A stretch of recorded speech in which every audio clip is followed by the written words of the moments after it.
Hi, hello everyone. Welcome to our another Tech Talk session. I'm very excited to have you all here. I am Tripti Sinha from Tech Jobs Fair and I'll be your host for today's session.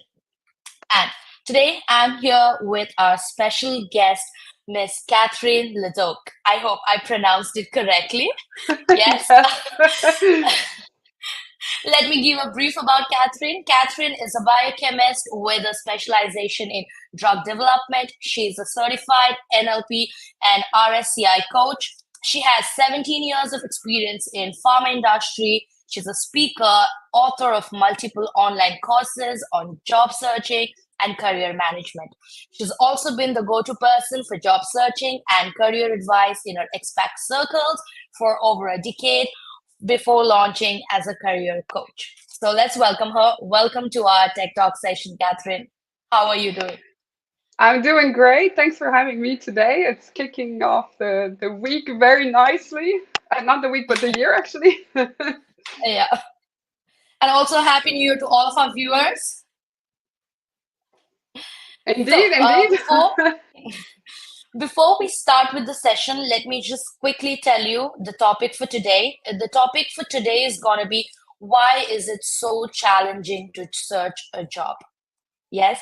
And don't worry, guys, if you're feeling that it's difficult to search for a job, then Catherine is here to guide you and she will definitely make you able to get your next role.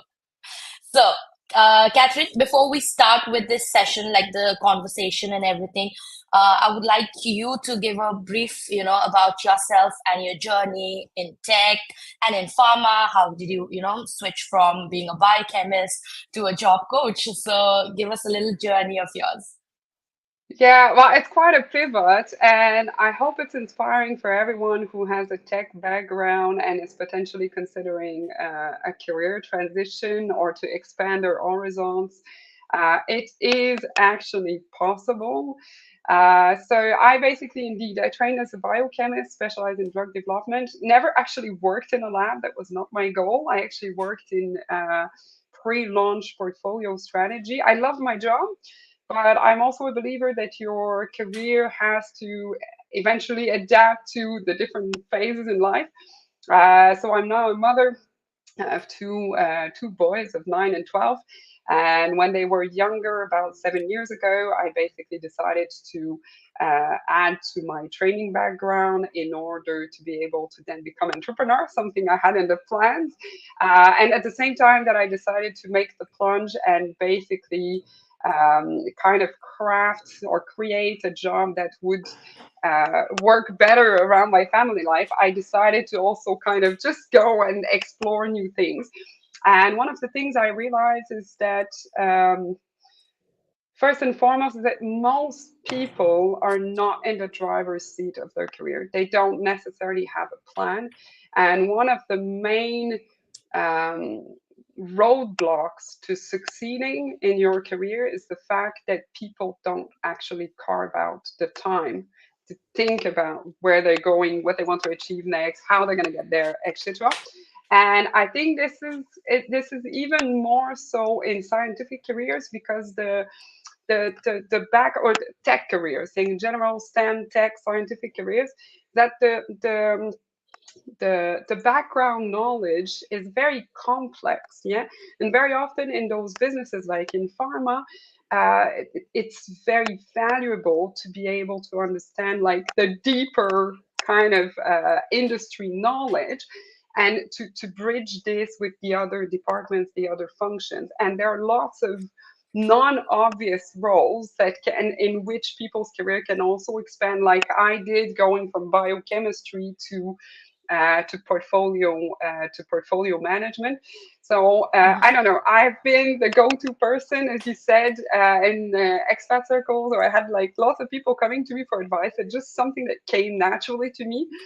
When I did biochemistry, I was also very clear I wanted to go in the pharma industry, and having a scientific background was kind of what I wanted to have as a differentiator, even though I didn't actually want to work in a lab. And so I guess this was just instinctive from the very beginning. Yeah. And you're going to hear it often. I think my favorite word is strategy. Like, I really like to give a strategic spin to everything. And if it can help people to really just get strategic about their job search and their career, and then get better outcomes, be happier in their day to day, be better paid for it, then absolutely fantastic. That's wonderful to hear, like, how you've chosen what you love to do and how you've switched. And I'm very excited for this session, and I'm looking forward to have a great conversation with you. Also, to begin with, right, why do you think it has become so challenging to, search for a job nowadays? Like, what is the challenge that we're facing? Well, I think first and foremost, I want to say to job hunters that it has nothing to do with them. Yeah. So most often what I see is that people come to me after they've sent like 100 resumes and they're like, oh my God, I don't know what's wrong with me or what's wrong with my CV or I don't have the qualifications. And they kind of take it personally. Yeah. Hmm. And this massively affects like their self-confidence, their motivation, and eventually it leads to bad outcome in the sense that people are so desperate to land a job Oh, that they get to a point yeah, where they're ready to just take whatever. Yeah. And this is not a good recipe for success because your job is generally around 40 hours of your week. So it's really important to ensure that you place yourself in a company, in a team, in a role where you're going to thrive. This is the only way to make it a win win for really everyone. And yeah, so what we see now is the result of a lot of different things. Yeah. And in the past, we used to job search, send in resumes. Even in the early days of LinkedIn, it would work to kind of send applications online and get a relatively decent response rate. Now, there's lots of things that have happened since then. Namely, COVID has been a massive game changer. Why? Because it indeed. has just pushed everyone online. Yeah. And so Yeah, this is the first thing that happened is that LinkedIn went from being a kind of job like opening repository, yeah, like a database of job openings where people would also have their profiles, yeah. But at the time, people did not hang out on LinkedIn. It was not per se a hangout social media platform the same way that Facebook is or that Instagram is, yeah. yeah, And what COVID has done is to basically shift professionals, get the whole pool of professional to start using LinkedIn as a social media platform for professional networking. Yeah.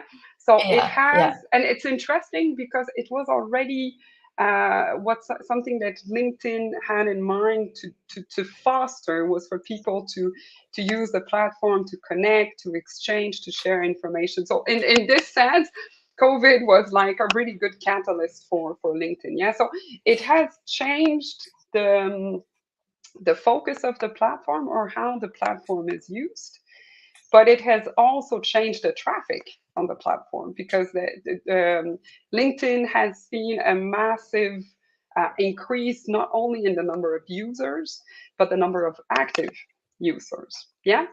Then factor to this the fact that there's been layoffs. And then economically, geopolitically, and so on, there's been a lot as well going on after that has kind of kept a rather steady stream of layoffs.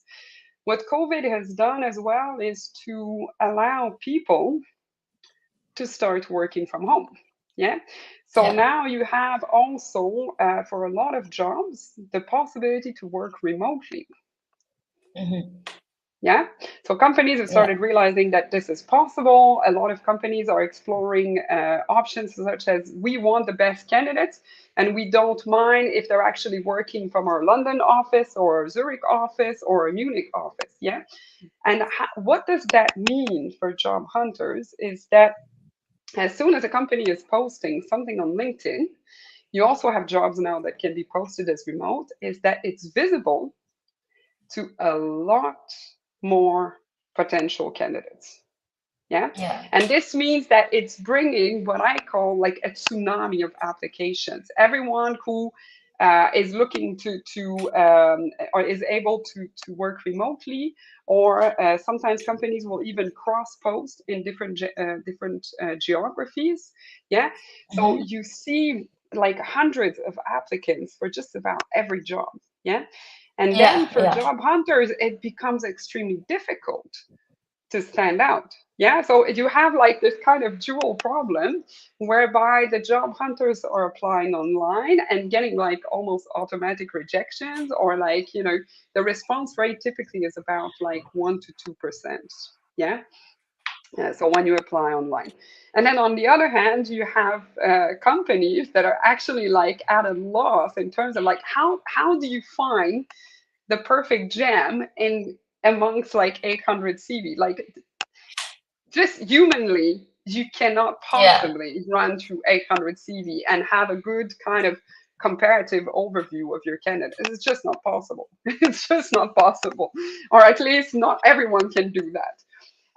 Yeah, so then this means that applying online becomes a matter of numbers. Yeah, you have also between the online application and the company, you have the ATS, the applicant tracking system. Yeah, which means that nowadays, like, how you apply and how your CV is going to be received and handled and so on is also part of the process, and part of the roadblocks is that the ATS is not a human pair of eyes. Yeah. Yeah. The ATS is mostly, uh, how can I say, looking at a CV based on how it's been programmed to look at the CV. And this is generally based on the expected profile of the ideal candidate. So anyone who could bring a kind of super interesting profile, but not in line with what would normally be expected, is not going to be filtered by the ATS.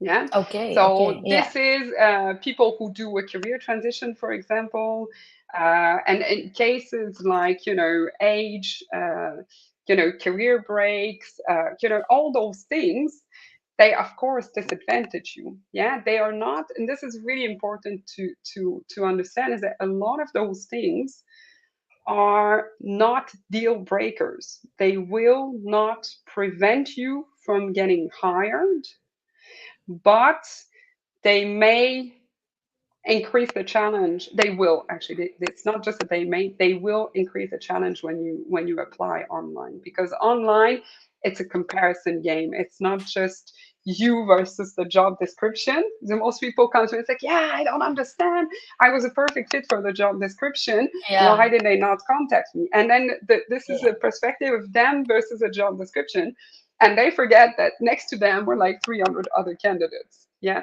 And so what happens is that an easy way to understand the ATS is that it converts an application into a database entry, allows company to kind of use search filters and screening criteria to kind of try to narrow down the pool.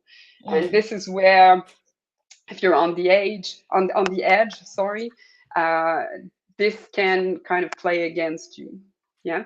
And so one of the most important things in today's world is to realize it's like an investment portfolio. You cannot put all your eggs in the same basket and only rely on applying online. It will eventually work, but maybe, maybe, yeah. But it can take a lot of time, and it's super depressing because yeah. it's just one rejection after the other. Yeah. Yeah, yeah. We see that, and people feel demotivated, especially if they're looking for a job, for a very long time, and they only see rejection, and it really demotivates them to, even apply for other jobs. And also, like, they see the JD fits them, like their role and what their experience they have, and they feel that they would be the perfect fit, but then at the end they don't even get a call back. So I know I can understand that. Again, like Yeah. talking about, like you mentioned about ATS, right? It's been around the corner about this, I would say the system, right? This technology that companies are using to filter the resumes or CVs. So what do the candidates do in order to, stand out? in the ATS, and so that their resumes, get selected or even get Yeah. noticed for the. So, what are the criterias for that? Let me just first present what happens also as a result of this tsunami of application, right? Because in order to Uh-huh. understand how to react to this, it's also important to first understand what companies do to deal with the Mm-hmm. tsunami. Yeah. And there are a couple of different things, but first and foremost is that companies are more and more starting with or literally just going through other channels to recruit. Yeah. So what do other channels look like? This can be more reliance on their internal candidate networks. Yeah. Mm-hmm. More reliance on referrals, more reliance on first starting to advertise the jobs in closer networks. Yeah. So you try to get relevant candidates before you get waved in. Yeah. They can go through headhunters and recruiters. Companies are also increasingly doing what is called like active searching. Yeah. So this is Mm-hmm. basically using their HR to proactively have a look at who's on the market. Yeah, that is relevant to the company industry area of expertise. So who are the leading figures? Yeah, for companies.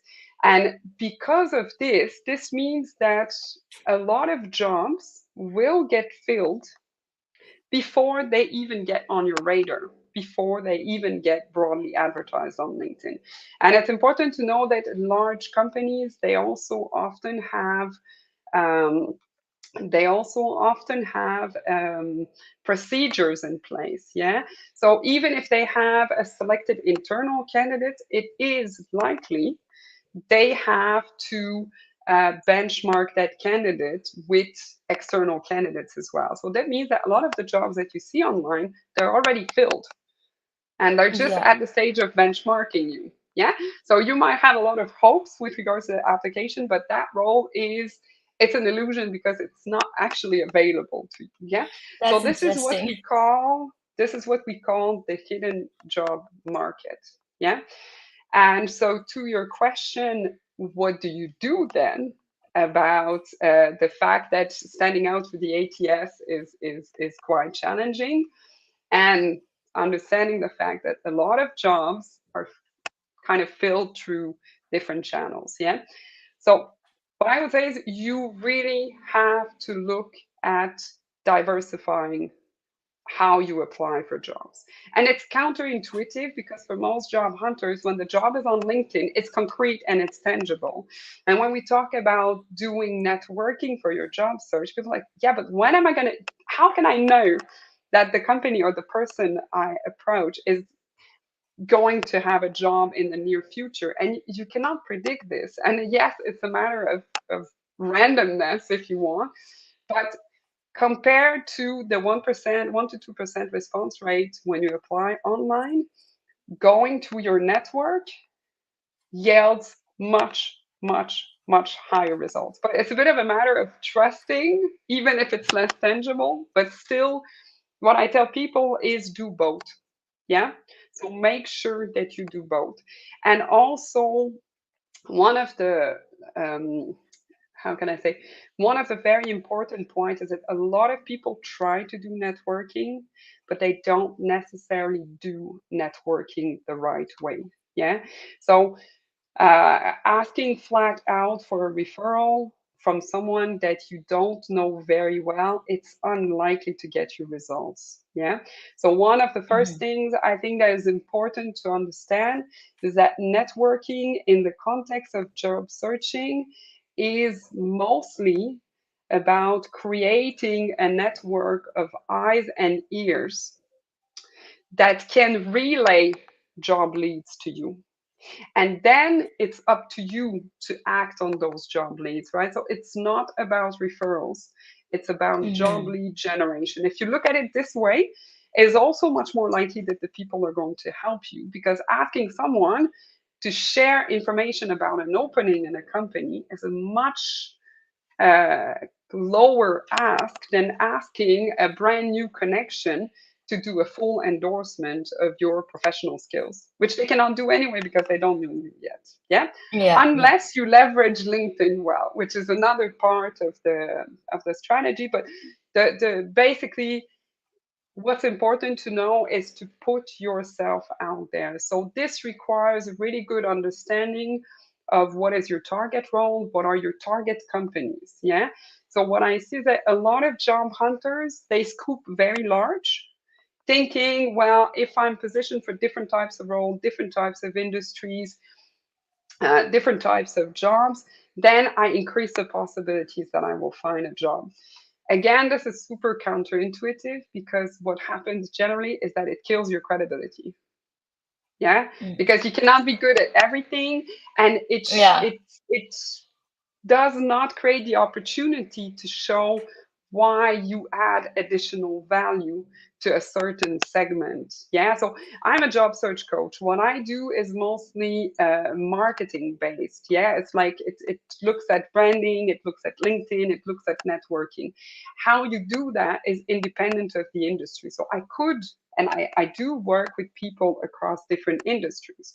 However, I do have a sweet spot with everything that has to do with STEM, life science, tech industries, because I do have this background. Yeah. Yeah. So this doesn't mean that I cannot serve the other industries. Yeah. So it's Yeah. not closing down on those opportunities. But within that kind of tech, STEM, life science field, it's showing that I bring a plus value. You see the difference? That when you broaden the opportunities, you lower the added value that you can showcase in those different industries. Whereas where you narrow Mm-hmm. it down to your sweet spot, you are better able to catch someone's attention by demonstrating where and how you add value in that sweet spot. Yeah. And this is really important because when you do networking, and you want people to relay job leads to you, they need to be clear about what you do. They need to understand what you do. Like if I were to present myself as a coach who can do like couple coaching and life coaching and business coaching and job search coaching, well, first of all, most people will go like, no one can do like coaching across the board. Like it's not credible. Yeah. And then it's less memorable. It's like a grocery list. Like you don't remember half of it. Yeah. Yeah. So the likelihood that someone would then think about me and send me a client, oh, hey, you're job searching. Yes, you should go see Catherine. This is not gonna happen Mm-hmm. because I kind of diluted this by presenting myself too broadly. And this is also a common mistake that we see on LinkedIn is that people are just kind of scooping large, and Mm-hmm. that means that it reduces the credibility, it reduces their opportunity to showcase their value, and it means that they will not catch people's attention, and they don't generate job leads because people turn around and they don't really know what kind of job leads to send them or where, what's the specialty of the person. Yeah. So this is also is how can I say is that when we say networking is important in your job search, and people go and they make a couple of connections and I'm like, it's not working, people are not responding to me. Yeah. But this whole job searching and networking, it's kind of a machine. Like all the wheels have to work together. If one is not Mm-hmm. properly oiled or properly in place, then the rest is also not going to work. Yeah. So if you've tried networking, if you've tried to send a couple of emails and you haven't had a response, or you haven't been put in touch with job leads, then it's about kind of really realizing that there's a lot of things you need to have in place, namely to be well positioned, to showcase your kind of sweet spot in order for the networking to actually work. Yeah, so people need to know exactly what kind of job leads to connect you with, and then you need to also be focused enough to know what are the companies that would benefit most from a profile like yours, and then to Mm-hmm. proactively go and approach those companies, open up the conversations with those companies. And then So, what is Yeah. Yeah, no, you can continue. No, no, no, go I'll on. come to I that mean, I later. go really quickly, so if there's questions, then please, please. Yeah, so I was thinking, so is it like, it's important to stay a little niche about the roles that you're looking for and not just randomly applying anywhere and everywhere, but to take some time out and look for like quality leads and quality descriptions where you fit in perfectly, like, where you have more experience or even from your background. So that's what I'm understanding. Like it's better to stay a little niche and look for a quality leads, right? Rather than just Yeah. randomly applying anywhere. And by niche, as really important to understand that niching yourself, like, finding your sweet spot, is not Hmm. saying I can't do something else. It's saying Yeah. when I do this is where I bring the most value. Yeah. And Yeah. this is the difference, because people tend to be reluctant to do this. And another reason why this is really important is that this kind of broad spectrum approach, if you think about it, yeah, we're talking about the number of applicants that are actually applying on the different jobs through LinkedIn, because LinkedIn amplifies the visibility of the openings and the traffic of applications. So it's not just between you and the job description, it's you versus the competition. And this is where people underestimate the importance of taking responsibility, not just for qualifying yourself. Like when you answer to the job description, yeah, I'm qualified, you can also assume that the great majority of the people who are applying for the job are also qualified. So that means Yeah. that you put yourself on the same foot as everyone else. Yeah. The game changer in today's market is to stand out. And that's Yeah. on that's Definitely. on the candidate. Like, what makes you stand out? And very often what I see is that if I ask those questions to people, that it's very difficult thing to answer. Yeah. And if you don't know it yourself, then for sure it's not showing up in your CV. For sure it's not showing up on your LinkedIn profile.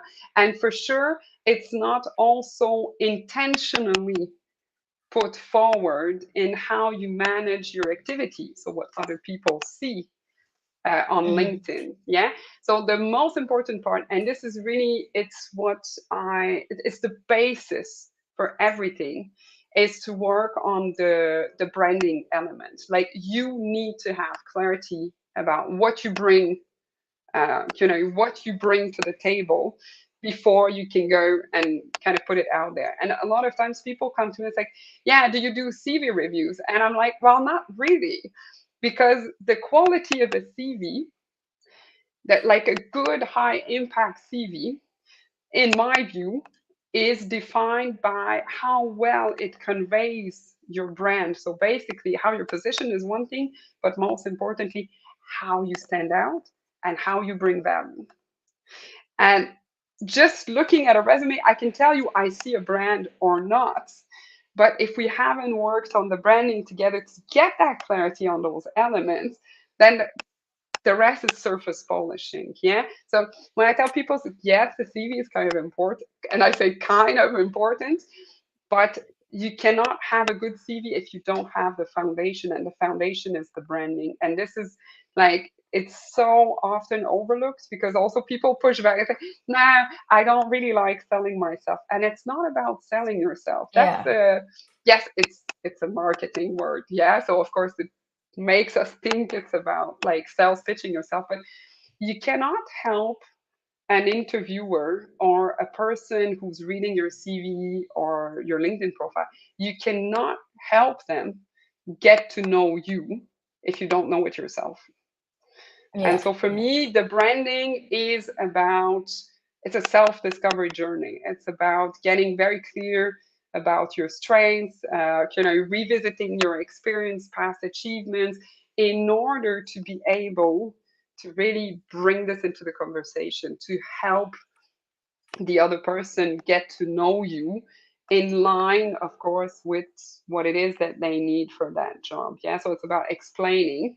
And in this, I would say another thing that's very important in terms of job search success, is the soft skills. Yeah. So typically speaking, you don't really have soft skills in a CV. So if you want to job search with a full profile that includes both your technical skills and your soft skills, the only way to give yourself a chance to be evaluated for soft skills early on in the process is if you job search through networking. Yeah, because and this is also a shift that is happening, and it's interesting because it's a shift. So with COVID, people realize like you can hire experts that are like subject matter experts, but then Yeah. when the boat is sinking, if they don't have the soft skills to manage the team through change, through crisis, etc., then even if they have more technical expertise, they might not perform better in the end. Yeah. So the market has kind of suddenly realized that, hey, we need people with soft skills. Yeah. Then another game changer in this regard is also AI. Yeah. I mean, AI is just moving so fast Yeah. that you cannot. It's a bit like a lot of markets are very focused on official certifications, like what did you study in university? And I'm just like, yeah, okay, but with AI, by the time a university program is developed, it recruits a cohort of student and starts the course, the material of the course is already outdated. Yeah. So in those new fast moving technologies, it doesn't matter anymore if you have a certificate. It matters if you have a growth mindset, if you're able Yeah. to kind of keep up to speed with technology and so on. The problem with this is that the job search process, like the CV, the ATS, is mostly articulated around technical skills and knowledge. Yeah. Yeah. And this is an extra reason to kind of just try to open up other avenues. Yeah. Because when at the end of the day, when it comes down to a couple of candidates, 90% of hiring managers, recruiters, headhunters will tell you that the deciding factor is the connection. It's the interpersonal skills, it's the soft skills Hmm. that is the tipping point. But you Yeah. only get the chance to put your soft skills forward if you're asked an interview. And if you apply Yes. online, that's 1% of the cases. Yeah. And this is a Definitely. huge differentiating asset. So this is why I tell people have conversations, start talking with companies, go mingle with them, and talk with people, but not, is also as part of the networking, people try to move the needle too quickly. Like I tell people, you are at your best networking wise when you don't have a job search agenda. So you have to network the same way you would just interact with people if you weren't looking for a job. You have to give them the chance to let you, and I tell people Yeah. like, LinkedIn, for example, the best way to understand how to use LinkedIn is to think of it as a conference. It's like a conference. You have speakers, and then you have little Yeah. groups of people, during the pause who kind of start conversations together. No one in a conference is basically going to grab someone having a coffee at the, and just pull their CV out of their back pocket and say, hey, this is my CV. Do you have jobs in your company for me? No, you have Hmm. interpersonal connection first. You're going to talk about the market. Then, you see that you share common interests. You're in the same industry, etc. Then you connect and you continue to exchange.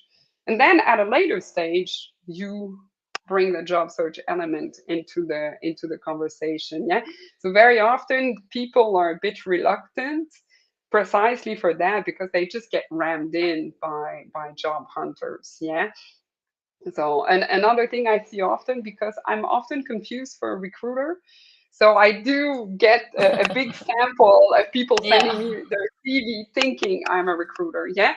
And there's a common mistake that is done is that in the networking approach, people push the workload on the person that they're contacting. Yeah, it's like, hey, here's my CV. Do you have any jobs for me? I'm just like, okay, I have to do the job of figuring out what they're looking for, in what industry, in what geography, and why they could potentially be a good candidate. Yeah, so I have to open up. They're not even giving me a reason to open up the CV. Yeah, and this is the thing is that the it's a basic example, but very often the way people do the job searching is they put a lot of work. They don't do their fair share of the work that they give to the other person. So you have to do your job of, helping them help you. I think is one of the most important element, and it starts with clarifying what you're looking for, not fishing broad spectrum as we were talking about, and also being able to articulate for them, uh, Mhm. why you would be a good catch in that kind of role. Yeah. If you don't hook up people at least with something like that, then I mean, how are they going to talk to, if potentially their manager's recruiting for some role that's exactly in line with their expertise, and they would consider to take your CV and bring it to the manager, they have to develop the pitch on your behalf, but they don't know you very well. It's a lot of Yeah, work. It's a lot of work. So this is on the plate of the candidates to actually do this. It all comes down to the branding, yeah. And this is the role of the candidates, yeah. yeah. So I'll just get back to my question a little later because I see a few questions here in the comment section. So Hmm. they want to know about like when they have like the same skill, right? And still they don't get the job. That's one. And then I see something like how else can you apply for jobs besides online, especially for global jobs now? Everything's becoming remote, right? And they can't just it's not possible to go for all the walk-in interviews, right? So the online application is most important right now. So they want to know how else can you apply online. So we have these few questions here Yeah. on the comment. Yeah. Yes. Well, then, when we talk about networking, there are different elements of networking, right? So, like, I think, like, most of the time people who talk about networking, they just kind of leave people a bit on their appetite in terms of like, okay, this is nice, but how do you actually do it? Yeah. And this is where I think it's really important to understand that it's a workflow. Yeah.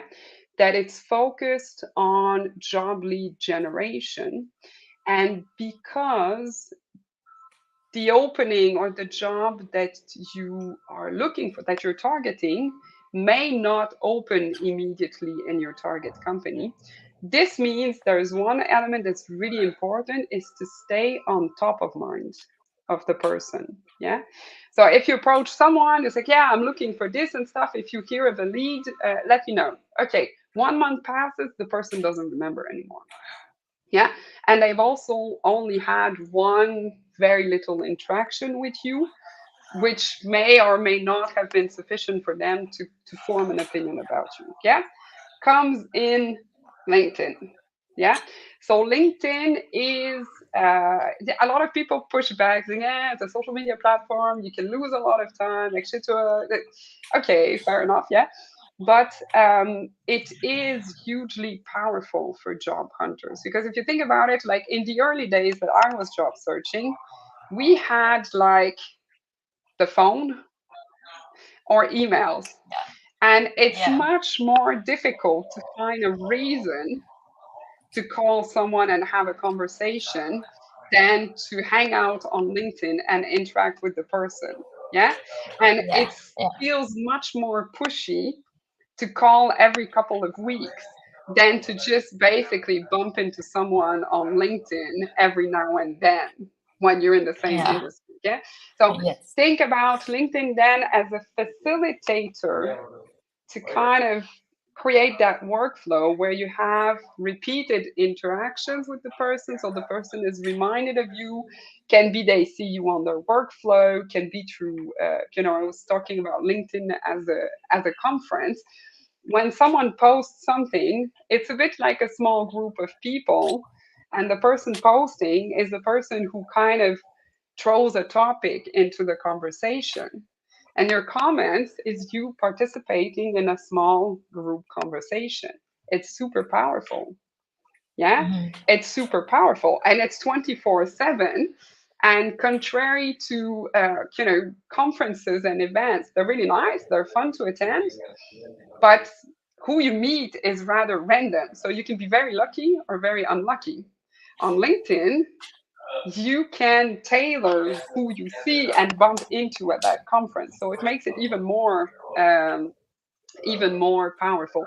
And then the other element is that we should not underestimate when you do a career transition, when you're new and you don't have prior experience, is that everything you do on LinkedIn contributes to building people's perception of you. Yeah.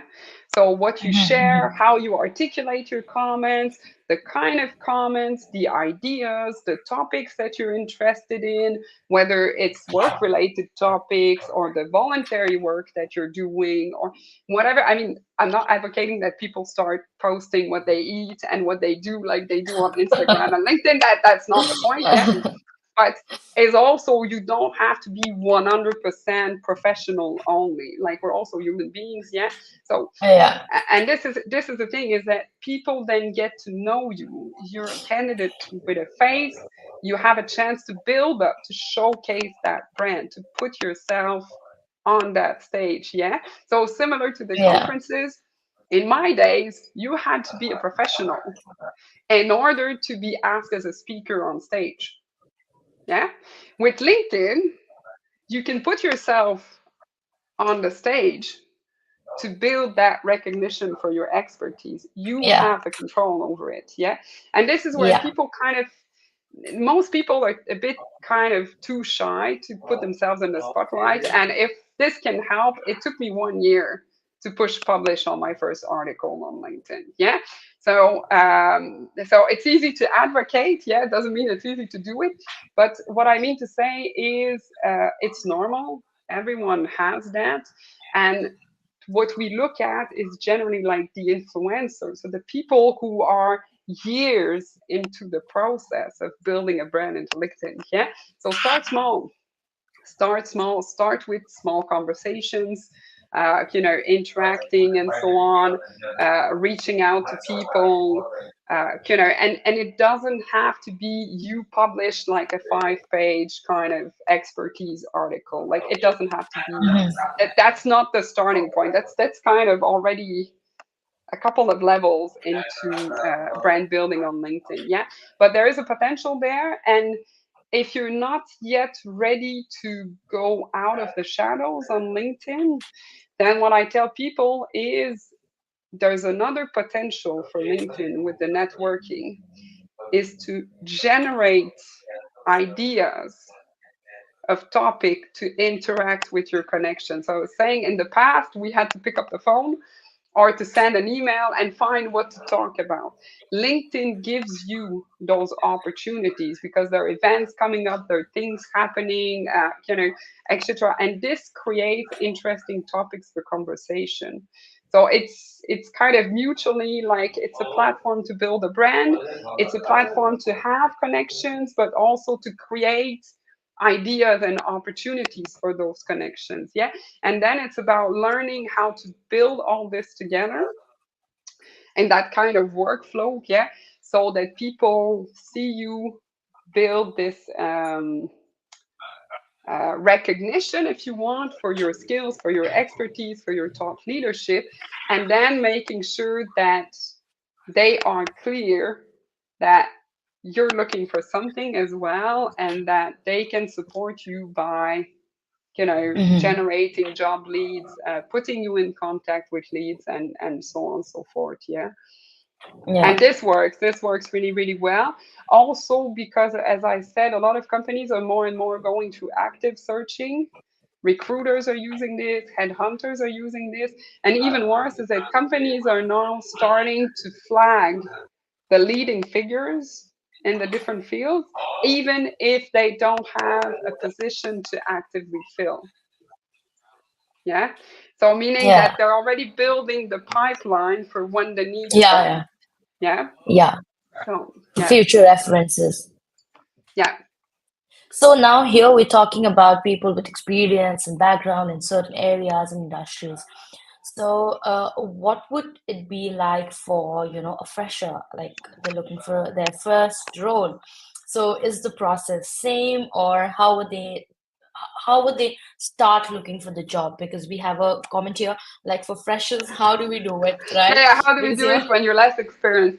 Well, I think then it's equally important to show that you're kind of staying on top of what's going on the market, Mhm, showing interest, curiosity, wanting to learn, etc. And those networking conversations, they then naturally kind of build into that wanting to learn about your industry, stay at the mhm, forefront of what's going on and so on.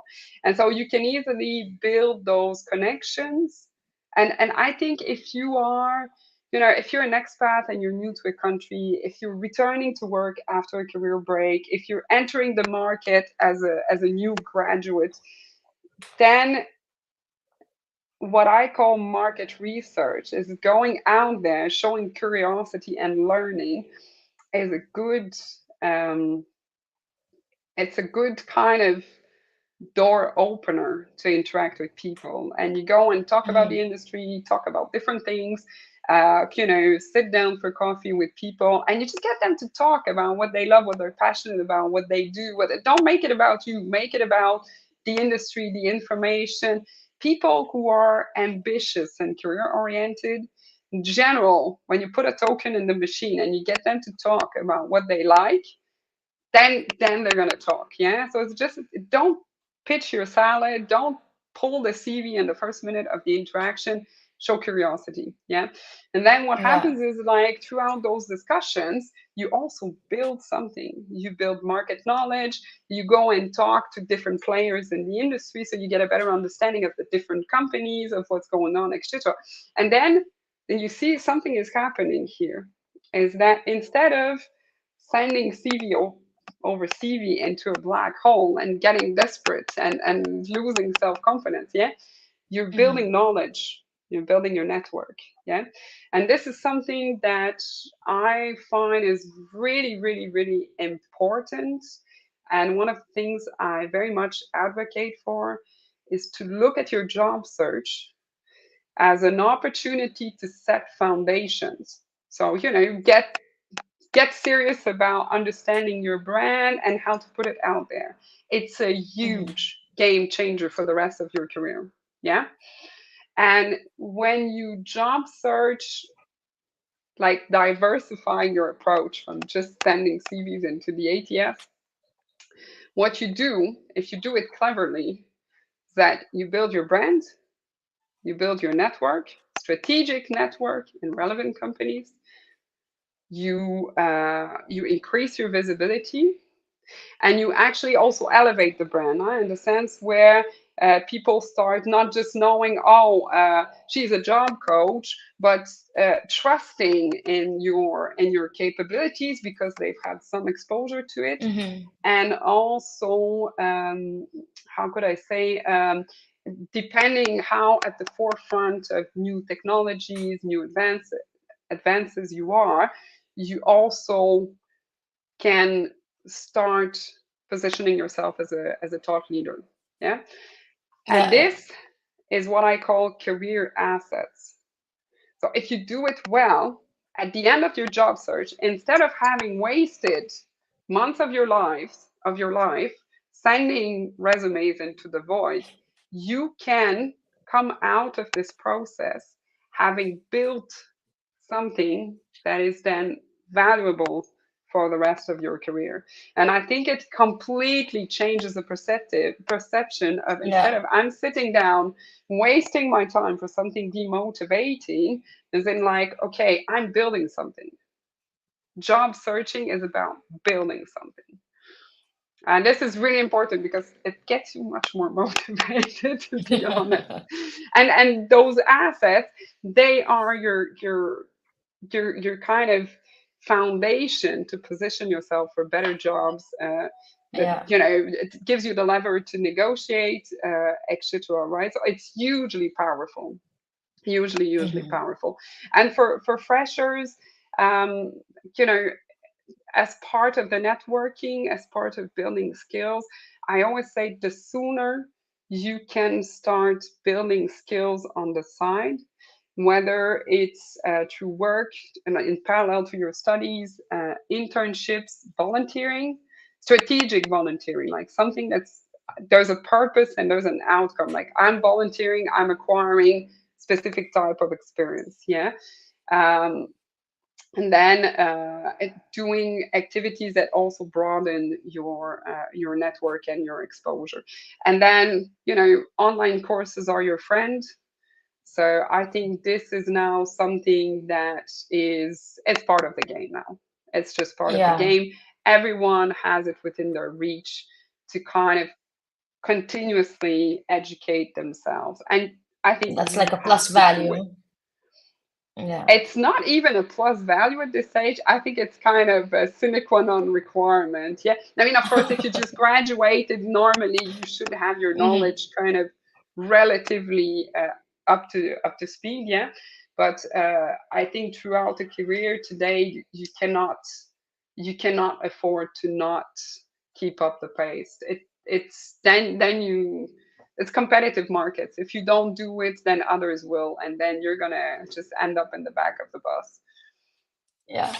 So I've had like a brief understanding on how it works because what I can understand is instead of, vigorously just putting your CV forward, I think it's better to start with like the communication, networking, and that's, then like you talked about a market research or like what's going on in the market. So even for Yeah, freshers, like even if they don't have like a work experience, but if they start networking, connecting with people, and doing a little market research, they'll at least be have an experience in what's going around in the market, so they can yeah, place themselves later with their CV. yeah, and it's Otherwise their important CV to completely says they are a fresher. No, but yeah. then the research is important. That's a really good point that you mentioned. And I think also in the networking is that yes, most of your efforts should focus on relevant companies and relevant stakeholders, right? But there's one thing really important also, especially if you're a fresher, is that the alumni, like if you join, for example, the tech jobs fair, there will be, of course, other job hunters, but you should not see other job hunters as competitors, especially not as a fresher, because all those people, all this network that you build will position themselves and grow into other companies. Yeah. So it's not immediately like that other fresher that's going to be the person hiring you, but you never know where they will be in 5 or 10 years from now. Yeah. So this is one of the elements is like, yes, be strategic, but it's also really important to realize that just about anyone can be your connection to your next dream job. Yeah. So Yeah. often I work with, uh, I've worked a lot with women returning to work after a career break because they have more challenges. And people tell me, especially when they're in a new country, I don't have a network. And I'm just, Yeah. that's not true. That's not true. Because even if other moms that are at home are not working, they had a career. They've worked in different companies. They know people in different companies. They have spouses or partners or friends who are also working. So the opportunity is not necessarily exactly the person you're speaking to, but sometimes that person is the bridge between you and the company of your dream. Yeah. Yeah. And this is why Yeah. that if you undermine those potential contacts, then you're missing out a lot. So it's a bit of investigative work, it's a bit of showing Yeah. curiosity. You talk to someone, just ask them about their career. You're at the moment you're not working, or you just started your company. Interesting, what did you do before? Now I'm a career coach, but I was 17 years in pharma. If people don't ask me the question, they will never know that there's a whole world, there's a whole industry behind. Yeah. So this is I think this is also important to keep in mind. Yeah. Yeah. No, that's really, really important. So I just have one last question to you for today's session. Yeah. Mhm. And that is, how do we initiate the networking? I think that's, very, very important to know how to initiate the communication or the networking, in order to build that rapport or the network. Yeah. Well, I would say really for me the most important is keep it at the information exchange. Yeah. So Hmm. if you were not job searching, how would you expand your network? You would connect with people who have similar interests to Yeah. exchange about what's going on in the industry, yeah, or exchange on topics where you have a mutual interest in, yeah. And this is the best way to create those opportunities. So if you are at a conference, and I think this is a super easy trick for just about everyone, I say think ahead of a couple of default questions. Put them in your phone. Yeah? Questions to break the ice. You're at a conference. Get a Yeah. conversation starter. What was your preferred presentation or your preferred speaker so far? Why? What did you think about something that someone said? Yeah. Keep the conversation going around. People have opinions. They like sharing their opinions. Yeah. Yeah. If you start presenting yourself, saying you're job searching, everyone goes like, okay, yeah, create that good rapport with people. So they're like, oh, okay, that's interesting. We had a nice chat. Then you connect with them. Yeah. Then you interact on LinkedIn, and then either they're going to see that you're job searching or you can drop a word about it after. Yeah. And on LinkedIn, it's the same thing. Get into those conversations, look at what's going on, follow thought leaders, etc. Get into those conversations, and create that connection in this way. Yeah. So then, and of course, ideally, like the first time you do it is always the most difficult. Once those assets are in place, the next time you job search, it's much easier. It's Yeah. much easier. Yeah. And then what I say is ask low time and commitment requests to them. Like, by the way, I'm job searching. If you hear of this kind of Uh, role, yeah, because often what's the bridge breaker is that a lot of job hunters make big asks, or they can be extremely pushy. So when people see a job mhm. hunter, it's like, oh no, we hate saying no.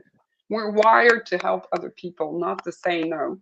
But when the Yeah. ask is too much, like, can you refer me? But the person doesn't know you, they will be uncomfortable saying no, and a lot of person will just not respond, as Yeah. opposed Yeah. to, yeah. So what I say eventually is when it's visible that you're a job hunter, break the ice by telling people, hey, I'm obviously job hunting, but I'm not here to beg for referrals. Like, I'm just really genuinely interested in the industry.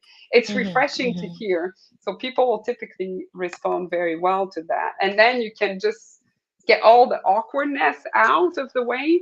And then if you need eventually, ask for another question and a referral, though, like information. Hey, by the way, like, I'm interested in companies who do this kind of technology. I've built a list, but I'm wondering if there's some more companies I missed out. This is information. It's information. It's a bit higher commitment, but it's information level. Yeah. Thank you so much, Catherine. This has Pleasure. indeed been a very insightful session. And thank you for your active participation. Yes, but we do have some time constraints, because of which we'll Yeah. have to bring the session to an end. But we'll always have the next session, right, coming up soon or later. So I really want to thank you for joining us today. And before we end the session, do you have anything that you want to add from your side? Well, I mean, as I said, like, the networking is super important. We've talked a lot about LinkedIn, but it's a completely different field whether you do it on LinkedIn or in person. So, what I recommend is push yourself out there a bit and go to in-person events. And I've attended, I've moderated, I've been hanging out at the tech jobs fair events as well, and they're really great. They're really super. The panels I've moderated and watched, they're really interesting. So this is definitely, I think, a very valuable event for job hunters. So you have one coming up, I think, in London, Yes. which is definitely, I would say, go there, get, start practicing. Also, if you're not comfortable, the tech jobs fair will have a lot of other people. Also, we were talking, alumni people. It may not get you to the right job right away, but do invest time to kind of break the ice, get yourself outside of the comfort zone. It's a really it's also one way to look at the different events. Not that it's just for this, yeah, but definitely I encourage people to, when you go to an event, go with a goal in mind, yeah. Yeah. And for those who are interested, I'm also I can post my profile link in the comments, and then of course you're all welcome to connect with me or to follow me. And then in the featured items, I have a series of webinar running, which are called "Why Can't I Find a Job?"